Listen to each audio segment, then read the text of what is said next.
Industrial training solution में आपका स्वागत है। मैं शिवम। आज हम लोग स्मार्ट ऑब्जेक्टिव के ऊपर बात करने वाले हैं कि हम अपने गोल को कैसे स्मार्ट बना सकते हैं। तो गोल को स्मार्ट बनाने के लिए कुछ चीज़ों की ज़रूरत है जिन्हें हम इस सेशन में सीखते हैं। तो क्या है,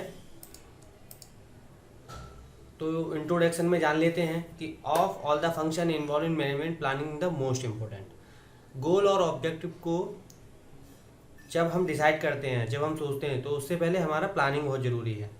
लिखा है इधर, failing to plan is planning to fail. अगर हम प्लान करने में फेल हुए तो अपना जो प्लानिंग है वो फेल हो जाएगा। तो सबसे पहले गोल सेट करने से पहले सबसे ज़्यादा ज़रूरी है कि हमारा जो प्लानिंग है वो सही होना चाहिए।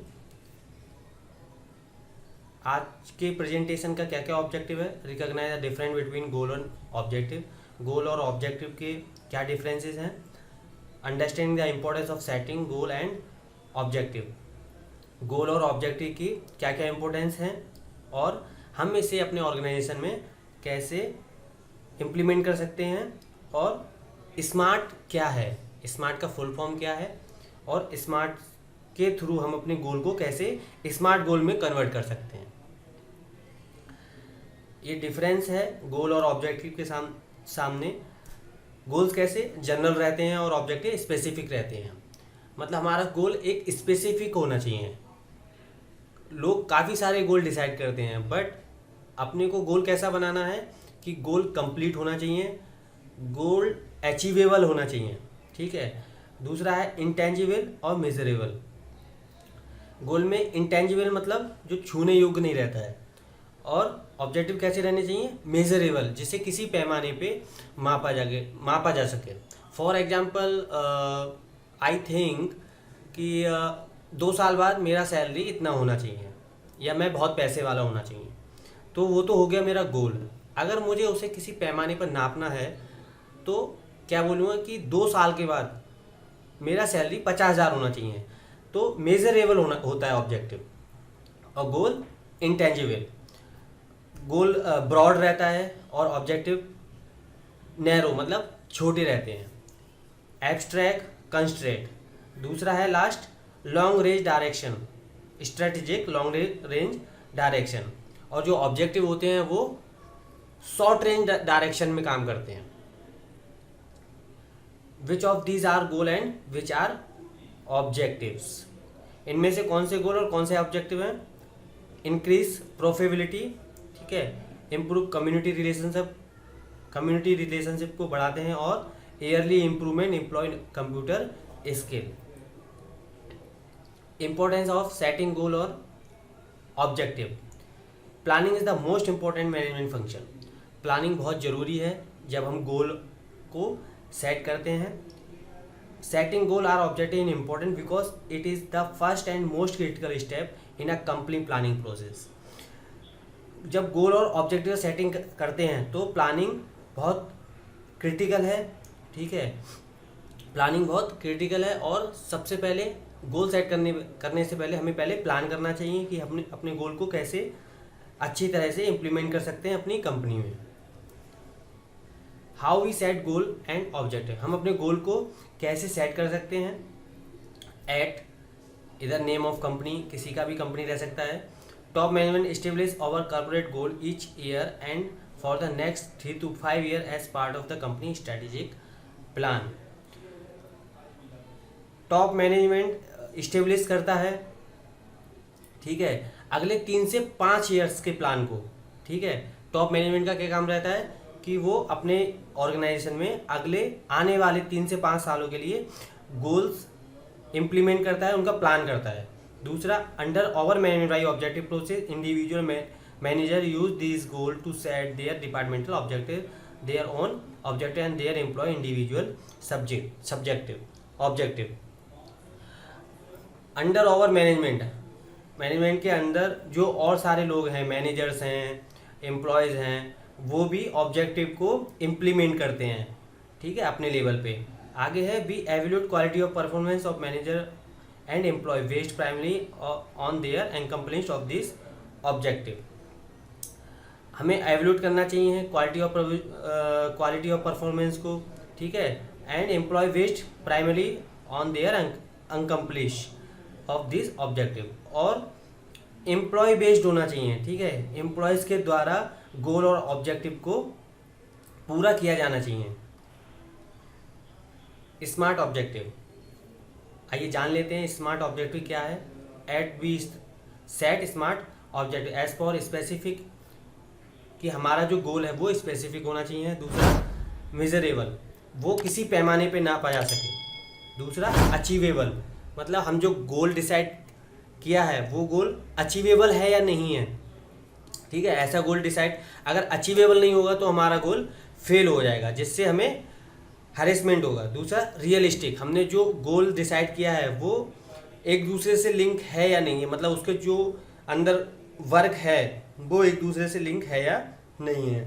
दूसरा है टी फॉर टाइम ओरिएंटेड, और उस गोल का एक टाइम ओरिएंटेशन होना चाहिए कि वो कितने समय में ख़त्म होना चाहिए।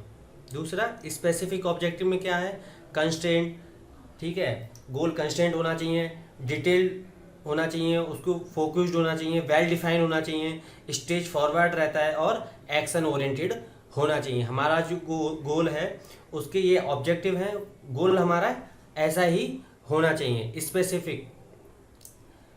When setting objective there are specific ask, जब हमारे सेटिंग ऑब्जेक्टिव स्पेसिफिक होते हैं तो हमें इन चीज़ों का उपयोग करना चाहिए, जैसे what am I doing to do, ठीक है, इन चीज़ों का उपयोग करना चाहिए। दूसरा why it is important to do this, who is going to be involve, when do I want this to be completed, और दूसरा how I am going to do this.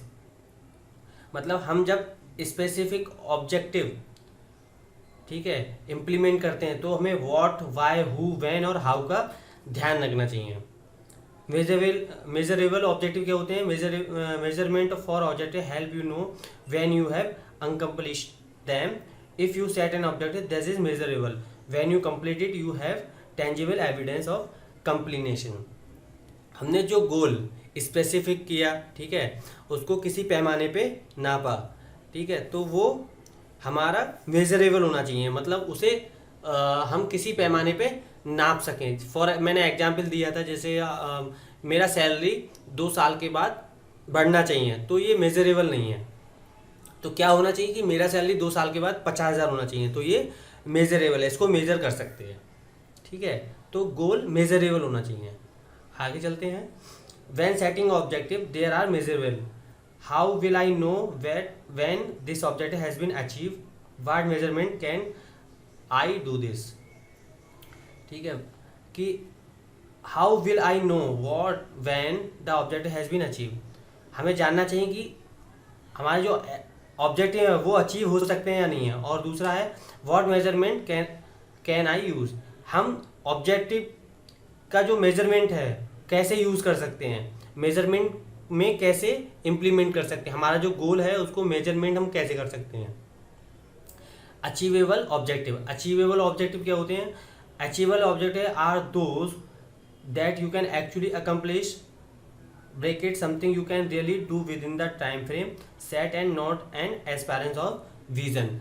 मतलब हमारा जो गोल है वो अचीवेबल होना चाहिए और उसका टाइम फ्रेम होना चाहिए, ठीक है। दूसरा है achievable objective need to change but you but not so much so as to be unilateral or cause frustration is being unable to complete। In case अगर हमारा गोल सेट नहीं होता है तो क्या होगा, हमें फ्रस्ट्रेशन होगा। तो हम जब गोल बनाते हैं तो सबसे पहले तो वो क्या होना चाहिए, स्पेसिफिक होना चाहिए, ठीक है, मेजरेबल होना चाहिए, फिर वो जो गोल है वो अचीवेबल भी होना चाहिए, ठीक है। जब अचीवेबल गोल अगर नहीं होगा तो क्या होगा, गोल हमारा फेल होगा, ठीक है। और जो हमारे गोल तो काफ़ी सारे रहते हैं, तो हमारे प्रायोरिटी बेस पे गोल होना चाहिए कि हमें पहले ये करना है, पहले ये करना है, पहले ये करना है। और गोल ऐसे होने चाहिए जो अचीवेबल हो। अगर अचीवेबल गोल नहीं होंगे, गोल फेल होंगे और हमें काफ़ी परेशानी का सामना करना पड़ सकता है और फ्रस्ट्रेशन भी होगा आदमी। रियलिस्टिक ऑब्जेक्टिव क्या है, realistic objective are those that you have the resources to accomplish including. Realistic सा मतलब है कि हमारे जो गोल हैं उनके अंदर जो आने वाले काम हैं वो एक दूसरे से लिंक होना चाहिए, ठीक है। मतलब रिलेवेंट होना चाहिए। जैसे अगर एक कंपनी का उदाहरण लेते हैं तो स्किल, ठीक है, मैन पावर से रिलेटेड आ गया, फंडिंग पैसे से रिलेटेड आ गया। तो जो स्किल और फंडिंग है वो एक दूसरे से रिलेटेड है, ठीक है। फंडिंग के साथ में इधर इक्विपमेंट है, ठीक है, इक्विपमेंट, फंडिंग और इक्विपमेंट रिलेटेड है, और इक्विपमेंट से स्टाफ रिलेटेड है। तो ये चारों चीज़ें एक दूसरे से रिलेटेड है। इट मीन्स हमारा जो गोल है उसके अंदर जो पॉइंट हैं वो एक दूसरे से लिंक होने चाहिए, रिलेवेंट होने चाहिए। अगर एक दूसरे से रिलेवेंट नहीं होंगे तो वो गोल फेल हो सकता है। रियलिस्टिक ऑब्जेक्टिव कंटिन्यू है। When setting objective there are realistic ask, जब ऑब्जेक्टिव हमारा रियलिस्टिक हो तो अपने को पूछना है कि do I have the resources to accomplish, क्या मैं इसे पूरा करने के लिए रिसोर्सेज हैं मेरे पास या नहीं है। Do I need to rearrange my priority to accomplish if it is possible to complete this objective, क्या मुझे इसे रीअरेंज करने की ज़रूरत है प्रायोरिटी बेस पे, ठीक है, पूरा करने के लिए। It is possible to complete this objective, इसे कंप्लीट करने के लिए पॉसिबिलिटीज़ हैं क्या, वो अपने आप से पूछना है। Time oriented objective, time oriented objective क्या है? Time oriented objective are those which have deadline for completion, मतलब हमारा जो गोल है उसका कुछ डेडलाइन है या नहीं है। अगर हम अपना डेडलाइन डिसाइड नहीं करेंगे तो क्या होगा, हमारा जो गोल है वो काफ़ी लंबे समय तक जाएगा। तो गोल डिसाइड करने से पहले हमें टाइम ओरिएंटेशन के बारे में सोचना है और उसका टाइम फ्रेम बनाना है कि हमारा इस समय में ये चीज़ कंप्लीट होनी चाहिए। लिखा है for a complex objective break into small part with a date for completion of each, और जो हमारा गोल है उसका डेट भी हमें डिसाइड करना चाहिए कि इस डेट को हमारा कंप्लीट ये गोल हो जाएगा। टाइम ओरिएंटेड कंटिन्यू है। When setting objective that are time oriented ask what is the earliest and achievable and realistic date for this objective to be complete. हमने जो गोल बनाया है हमें क्या करना है, उसका डेट लिखना है, ठीक है, अचीवेबल डेट लिखना है कि ये गोल मेरा इस डेट में कंप्लीट होगा, ये गोल मेरा इस डेट पे कंप्लीट करना है, ठीक है। और उसके हिसाब से हमें वो गोल को या वो एक्शन को हमें डिसाइड करना है कि इस एक्शन का डेट ये है, तो हमें उसे करने के लिए हमें क्या करना पड़ेगा। तो टाइम ओरिएंटेशन ये इसलिए ज़रूरी है, अगर हम टाइम ओरिएंटेशन के थ्रू चलेंगे किसी गोल को कंप्लीट करने के लिए तो वो कंप्लीट हो जाएगा, ठीक है। तो आज का अगर सेशन आपको अच्छा लगा हो तो चैनल को सब्सक्राइब, वीडियो को लाइक और वीडियो का लिंक अपने दोस्तों को भेजिए, ठीक है। और आशा करता हूँ आप लोग सही होंगे। घर पे रहिए और खुश रहिए। Stay home stay safe.